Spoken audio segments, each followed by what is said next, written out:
বিরাট কোহলি ফুরিয়ে যাননি, কিংবদন্তিরা হুট করেই ফুরিয়ে যায় না। খারাপ সময় শুধু ধৈর্য ধরে অপেক্ষার প্রহর গোনা। তাদের জন্য অফ ফর্মের মানদণ্ডটাও বোধহয় ভিন্ন। ব্যাটে বলে শুধু রান থাকলেই চলবে না, হাঁকাতে হবে সেঞ্চুরি। অবশেষে ৩ অঙ্কের ম্যাজিক্যাল ফিগার কিং কোহলির ব্যাট থেকে এলো পাক্কা ২৮০ দিন পর।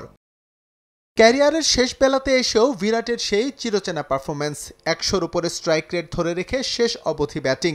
তার চেয়েও চমকপ্রদ বিষয় হচ্ছে কোহলি এদিন হাফ সেঞ্চুরি ও সেঞ্চুরি স্পর্শ করেছেন ৪ ছক্কায়। করবিন বশকে ছক্কা পিটিয়ে স্পর্শ করেছেন অর্ধশতক, আর মার্কো ইয়ানসেনকে সীমানার বাইরে পাঠিয়ে সেঞ্চুরি।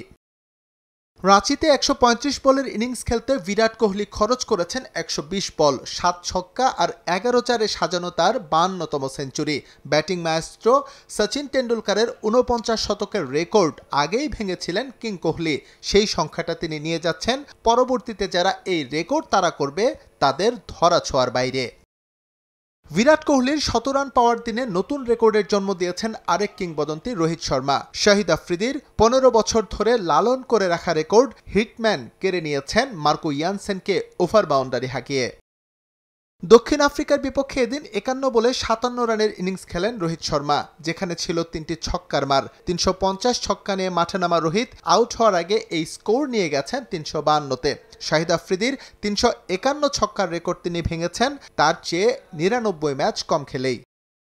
সর্বোচ্চ ছক্কা রেকর্ডে শীর্ষ ৫-এ নেই কোনো রানিং ক্রিকেটার। তালিকার ৩ নম্বরে থাকা ক্রিস গেইল অবসর নেয়ার আগে হাঁকিয়ে গেছেন ৩৩১ ছক্কা।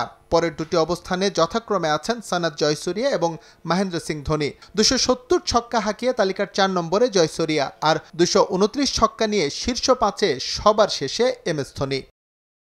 এস এম ইকবাল, সময় সংবাদ।